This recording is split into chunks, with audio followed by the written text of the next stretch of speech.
Welcome to my YouTube channel. आज हम देखेंगे माइक्रोबायोलॉजी की फर्स्ट यूनिट इंट्रोडक्शन। सो हम स्टार्ट करते हैं। हेलो गाइस, अब हम देखते हैं यूनिट फर्स्ट का introduction. It is the branch of science in which are study about the small living organism which is less than 1 mu micrometre which we can not see with naked eye. We use microscope to see them. ये एक branch है science की। जो microbiology है ये एक branch है science की, और हम इसमें स्टडी करते हैं जो भी स्मॉल लिविंग ऑर्गेनिज्म होते हैं उनके बारे में हम स्टडी करते हैं। और वो लेस देन मतलब कि वो बहुत छोटे होते हैं, 1 म्यूएम से भी छोटे होते हैं, उनके बारे में हम स्टडी करते हैं। और हम उनको जिनको ऐसे ऑर्गेनिज्म जिनको हम अपनी आँख से देख नहीं सकते, ऐसे ऑर्गेनिज्म को बारे में हम स्टडी करते हैं। और हम उनको देखते हैं माइक्रोस्कोप के द्वारा, उसका यूज़ करके हम उनको देखते हैं। फिर हम देखते हैं definition. Microbiology is the study of living organism of microscopic size which include bacteria, fungi, अलगाई, protozoa and virus. It is concerned with their from structure, shape, physiology and classification. हम डेफिनेशन में देखते हैं, हम माइक्रोबायोलॉजी में study करते हैं living organism की, वो भी माइक्रोस्कोपिक मतलब कि माइक्रोस्कोप से हम देखते हैं इसमें क्या क्या इंक्लूड है। तो बैक्टीरिया, फंगाई, अलगाई, प्रोटोजुआ और वायरस, इनके बारे में हम इसमें स्टडी करते हैं, क्योंकि ये लिविंग ऑर्गेनिज्म रहते हैं, हम इनको आँख के थ्रू नहीं देख सकते हैं। फिर आगे है it is concern with their from structure, और इसमें हम कंसर्न करते हैं उसके स्ट्रक्चर, उसका शेप, उसकी फिजियोलॉजी और उसके क्लासिफिकेशन के बारे में कंसर्न करते हैं कि उसका स्ट्रक्चर कैसा है, शेप कैसा है, उसकी फिजियोलॉजी क्या है और उसकी क्लासिफिकेशन क्या है। हम देखते हैं मेडिकल माइक्रोबायोलॉजी की definition. Medical microbiology is the study of microbes that infect humans, the disease they cause, their diagnosis, prevention and treatment. हम मेडिकल माइक्रोबायोलॉजी में स्टडी करते हैं माइक्रोब्स या माइक्रो ऑर्गेनिज्म जो कि इन्फेक्ट मतलब कि जो कि ह्यूमन को इन्फेक्ट करता है और मतलब कि डिसीज़ कॉज करता है, और उसकी डायग्नोसिस और उसके प्रिवेंशन और ट्रीटमेंट के बारे में हम मेडिकल माइक्रोबायोलॉजी में पढ़ते हैं या स्टडी करते हैं। फिर हम आगे देखते हैं ब्रांचेस ऑफ माइक्रोबायोलॉजी। ये 2 प्रकार की होती है, अप्लाइड माइक्रोबायोलॉजी और एक होती है प्योर माइक्रोबायोलॉजी। तो फिर हम देखते हैं इसमें अप्लाइड माइक्रोबायोलॉजी में medical microbiology, study of positive agent and positive agent, diagnosis procedure for identification of positive and positive agent, prevention and treatment. हम इसमें स्टडी करते हैं पॉजिटिव और पॉजिटिव एजेंट जो कि डिसीज़ को कॉज करते हैं, ऐसे एजेंट के बारे में हम स्टडी करते हैं। फिर इसमें डायग्नोसिस प्रोसीजर, इसमें जो भी प्रोसीजर होती है डायग्नोसिस की उसके बारे में मतलब उसमें उसके बारे में हम स्टडी करते हैं, जो कि आइडेंटिफिकेशन करती है पॉजिटिव एजेंट और पॉजिटिव एजेंट को, और इसके हम प्रिवेंशन और ट्रीटमेंट के बारे में भी मेडिकल माइक्रोबायोलॉजी में पढ़ते हैं। फिर हमारा नेक्स्ट है second agriculture microbiology, study of agriculture related topics like soil fertility, plant and animal disease, their prevention and treatment. हम इसमें स्टडी करते हैं एग्रीकल्चर से रिलेटेड जो भी टॉपिक होते हैं, जैसे कि सोइल फर्टिलिटी, उसके बारे में हम पढ़ते हैं। फिर प्लांट और एनिमल डिसीज़ हो गई, उसके बारे में भी हम एग्रीकल्चर माइक्रोबायोलॉजी में पढ़ते हैं, और उसके प्रिवेंशन और ट्रीटमेंट क्या है इसके बारे में भी हम एग्रीकल्चर माइक्रोबायोलॉजी में स्टडी करते हैं। फिर हमारा तीसरा है एरो माइक्रोबायोलॉजी। एरो माइक्रोबायोलॉजी में हम देखते हैं study of eat contamination and spoilage, dissemination of disease. हम इसमें स्टडी करते हैं ईट कंटामिनेशन, जो भी मतलब कि एयर के थ्रू जो भी कंटामिनेट मतलब कि अफेक्टेड हो रहे, इन्फेक्टेड हो रहे, इसके बारे में हम इसमें स्टडी करते हैं। और डिसमिनेशन मतलब कि फैलना, एयर के थ्रू कोई भी डिसीज़ का मतलब फैलना है, इन्फेक्शन का फैलना, उसके बारे में हम इसमें एरो माइक्रोबायोलॉजी में स्टडी करते हैं। फिर हमारा फोर्थ है food microbiology, study of preparation and preservation food borne disease and their prevention. हम इसमें स्टडी करते हैं प्रिपरेशन और प्रिजर्वेशन मतलब जो भी फूड बोर्न डिसीज़ है उसको प्रिजर्वेशन और प्रिपरेशन के बारे में हम स्टडी करते हैं, और उसके प्रिवेंशन के बारे में भी हम इसमें स्टडी करते हैं। फिर हमारा 5 है इवैल्यूएशनरी माइक्रोबायोलॉजी, इसमें हम study of the evaluation of microbes. इसमें हम स्टडी करते हैं इवैल्यूएशन मतलब कि देखना, इसमें माइक्रोस्कोप को हम देखने की मतलब स्टडी करते हैं। फिर हमारा 6 है माइक्रोबियल इकोलॉजी, इसमें है study of relationship between micro organism and their environment. इसमें हम स्टडी करते हैं रिलेशनशिप माइक्रो ऑर्गेनिज्म और इन्वायरमेंट के बीच में जो भी रिलेशनशिप है उसके बारे में हम स्टडी करते हैं माइक्रोबियल इकोलॉजी में। फिर हम देखते हैं प्योर माइक्रोबायोलॉजी। हम देखते हैं प्योर माइक्रोबायोलॉजी में बैक्टीरियोलॉजी, इसमें हम स्टडी करते हैं बैक्टीरिया की। फिर माइकोलॉजी, हम इसमें स्टडी करते हैं फंगाई की। फिर प्रोटोलॉजी, इसमें हम स्टडी करते हैं प्रोटोजुआ की। फिर फोर्थ है फिकोलॉजी, इसमें हम स्टडी करते हैं अलगाई की। फिर वायरोलॉजी, इसमें हम वायरस की स्टडी करते हैं। और इम्यूनोलॉजी, इसमें हम इम्यून सिस्टम के बारे में स्टडी करते हैं। फिर आगे है importance and relevance of microbiology to nursing. Importance और रिलेवेंस क्या है माइक्रोबायोलॉजी की नर्सिंग में, तो हम फर्स्ट पॉइंट देखते हैं। Microbiology is a subject which deals with microscopes and their related concept. Microbiology एक सब्जेक्ट है जिसमें हम डील्स करते हैं माइक्रोस्कोप और उसके देयर रिलेटेड, मतलब जो भी उसके रिलेटेड कॉन्सेप्ट है उसके साथ में हम एक डील करते हैं। फिर आगे हम सेकेंड पॉइंट देखते हैं। Nurse are involved in controlling infection in hospital, so nurse must know about microbiology। Nurse involve होती है, जो भी हॉस्पिटल में इन्फेक्शन होता है उसको कंट्रोल करने में इन्वॉल्व होती है।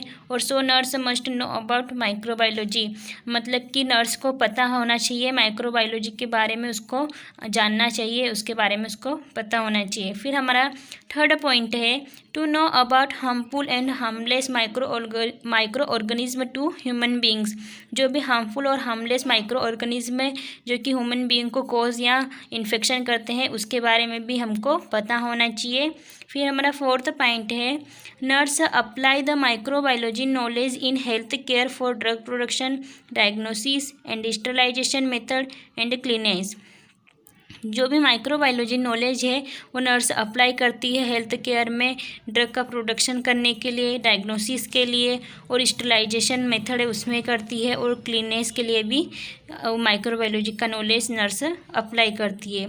फिर हमारा 5 पॉइंट है nurse use that hot water और antiseptic as a measure to sterilize the surgical news, scissors and other metal instruments.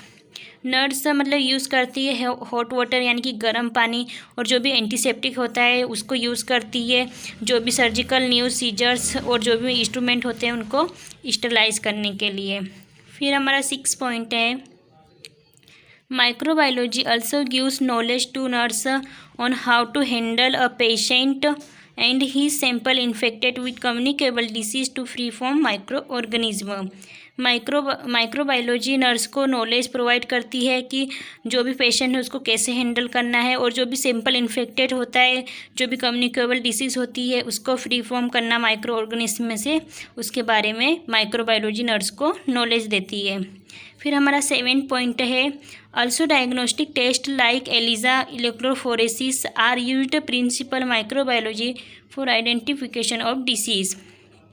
इसमें हम डायग्नोस्टिक टेस्ट के बारे में हम देखते हैं, जैसे एलिजा हो गया, इलेक्ट्रोफोरेसिस इसमें होता है जो कि यूज़ करते हैं। इसमें हम प्रिंसिपल माइक्रोबायोलॉजी का भी यूज़ करते हैं आइडेंटिफिकेशन करने के लिए, जो भी डिसीज़ होती है उसको आइडेंटिफिकेशन करने के लिए इसमें हम डायग्नोस्टिक टेस्ट लाइक एलिजा इसके बारे में भी हम देखते हैं।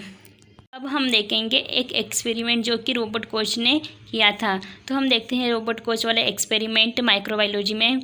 Robert Koch father of microbiology technique और फादर ऑफ मेडिकल माइक्रोबायोलॉजी।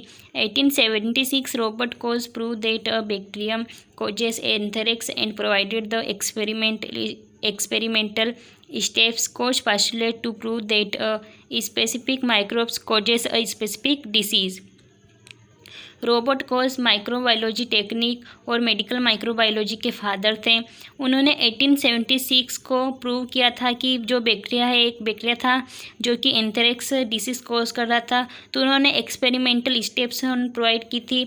जो कोच पास्टुलेट है उन्होंने प्रूव किया था कि जो भी स्पेसिफिक माइक्रोब्स होता है वो एक स्पेसिफिक डिसीज़ कॉज करता है। देखते हैं डायग्राम के थ्रू एक्सपेरिमेंट।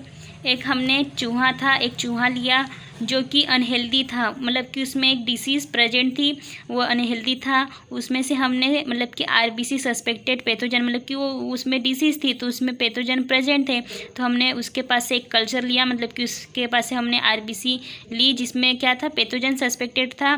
फिर हमने उसको मतलब कि colonies of the suspected pathogen, जो पैथोजन सस्पेक्टेड थे उनकी कॉलोनीज, मतलब कि उनको एक प्योर कल्चर में उनको ग्रोथ करवाया, उनकी ग्रो करवाई। फिर उसके बाद colonies of the some type suspected pathogen is present, जो कॉलोनी में मतलब कि वो सस्पेक्टेड पैथोजन थे वो प्रेजेंट थे, तो वही red blood cell suspected pathogen is present, जो रेड ब्लड सेल थी उसमें पैथोजन भी प्रेजेंट थे। तो वो हमने एक हेल्दी चूहा लिया था, हमने वो हेल्दी चूहे में जो भी वो आरबीसी ब्लड सेल थी जिसमें पैथोजन प्रेजेंट था, उसको हमने जो हेल्दी चूहा था उसमें हमने इंजेक्ट कर दिया।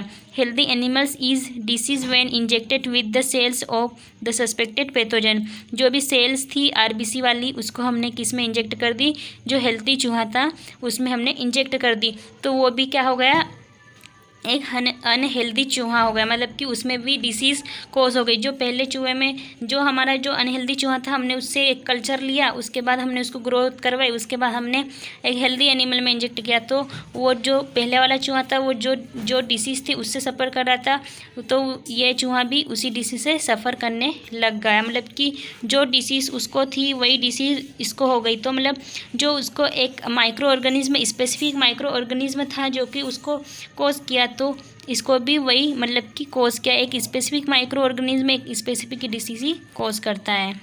देखते हैं पास्टुलेट की first step, the suspected pathogenic organism should be present in all cases of the disease and absent from healthy animals. जो पैथोजेनिक ऑर्गेनिज्म होते हैं वो सस्पेक्टेड होते हैं, वो प्रेजेंट होते हैं, ऐसे सारे केस होते हैं जिसमें डिसीज़ होती है ना उसमें वो प्रेजेंट होते हैं, तो हम उसको अनहेल्दी बोलते हैं। और एब्सेंट फ्रॉम हेल्दी एनिमल्स, और वो अगर एब्सेंट हो तो उसको हम हेल्दी एनिमल्स बोलते हैं। फिर हम देखते हैं सेकेंड स्टेप में देखते हैं, the suspected organism must B isolate and grow in a pure culture. हम इसमें जो भी सस्पेक्टेड माइक्रो ऑर्गेनिज्म होता है हम उसको आइसोलेट करते हैं, फिर हम उसको अलग प्योर कल्चर रहता है उसमें हम उसकी ग्रोथ करवाते हैं। फिर हमारी थर्ड स्टेप में हम देखेंगे कि cells from a pure culture of the suspected organism should causes disease in a healthy animals. जो मतलब कि सेल्स, मतलब कि जो प्योर कल्चर है सेल वाला वो सस्पेक्टेड है, ऑर्गेनिज्म से जो भी माइक्रो ऑर्गेनिज्म है उससे वो सस्पेक्टेड यानी कि वो इन्फेक्टेड है, तो वो एक मतलब कि वो डिसीज़ कोज कर रहा है जो भी हेल्दी एनिमल है उसमें। फिर हमारा फोर्थ है, the organism must be reisolate and so to be the same as the original. फिर जो मतलब कि जो एनिमल में डिसीज़ कोज किया था, मतलब कि फिर वही हमने फिर वापस से उस ऑर्गेनिज्म को हमने उसको री आइसोलेट किया, मतलब फिर से हमने उसको री आइसोलेट किया। उसके बाद उसने मतलब कि जो वही डिसीज़ शो कर रहे थे, वही सिम्टम्स शो कर रहा था जो कि जो पहले वाले एनिमल में थे वही शो कर रहा था जो कि एक ही एनिमल में था वो।